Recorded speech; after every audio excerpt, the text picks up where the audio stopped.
Hi guys, welcome to Ate Cosa Vlog. So, Super Grandia na brand new. So, lalagyan ko ng Atoy headrest. So, papakita ko muna sa inyo kung bakit. Lagi natatanong sa amin talaga bang komportable ang headrest namin? Okay guys, so, ito yung stock na headrest ng Super Grandia. Teka.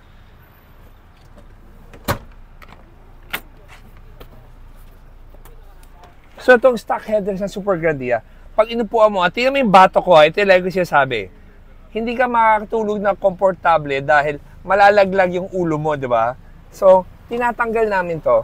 Itong original. Pinapalitan namin ng Atoy headrest. Teka, pang-elite to eh. Kailangan mo palitan. Okay, di ba?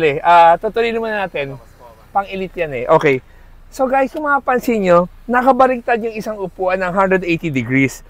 Di ba parang imposibleng mangyari yan dahil hindi naman lumabas sa kasa or wala namang original na gamit ang Toyota na para pwede umikot or mag-swivel yan. Itong kliyente ko, hindi ko nababanggitin yung pangalan. Engineer ang may-ari dito, napakataba rin ng utak. Gusto niya talaga paikutin, naghanap siya sa mga Toyota dealer or sa mga ibang customizer kung paano paikutin to. Ang sagot wala. Eh, sabi sa amin, di ba, you imagine, we create. So, sinubukan namin paikutin. So, noong una, hindi rin namin siguradong kaya namin hanggat sa, syempre, nag-import kami na mechanism na imported and inisip namin, paano namin i-adapt dito sa local na upuan. So, napaikot namin siya. So, ngayon, tuwan-tuwa kami na napaikot namin tong captain seats na to. Bakit? Ang daming gamit eh. So, eto, ikutin ko muna ulit itong isa. So, tray. So, pag inikot ko siya,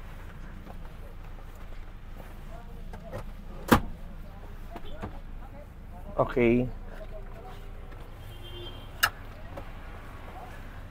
Kailangan mo i-sit upright. Pag na-sit upright na, pag naikot na, okay. Ano ba advantages?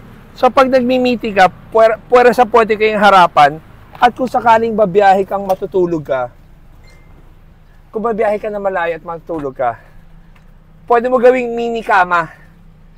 Kung sakaling gusto mo pang idugtong ito, pwede mo siyang idikit. Tapos, ito na yung headrest. Kaya yung nakuha namin pang elite. Ito yung pang Super Grandia. So, ayan. So, ito, naangat baba siya. So, mahanap mo yung tamang comfort ng ulo mo. Kasi pag upo ka yan, no, salong-salo yung batok mo. Ayan, no. So, guys, halos lahat na may Super Grandia na kliyente namin ay nagustuhan at bumili to. So, sa mga Super Grandia owners, huwag lang kayo basta maniwala sa amin. Pumunta kayo sa showroom namin at subukan nyo. Kung talagang komportable kayo, tsaka nyo bilhin. So, pero kami we're so proud at tsaka happy na nakaka-invento kami ng produkto para sa mga commuter o yung mga may-ari ng van na pag bumabiyahe na hindi makatulog, na ngayon pwede siya maging komportable. So guys, wanna greet you all a Merry Christmas and a Happy New Year. At saka, laging tatandaan, everyday is a blessing. Remove hatred sa katawan natin. Mahirap gawin yan, pero kailangan mo turuan ng puso mong magmahal. So guys, thank you for watching. And always remember, Jesus loves you, and God bless. Guys, riding comfort. Atoy headrest, 100% Pinoy.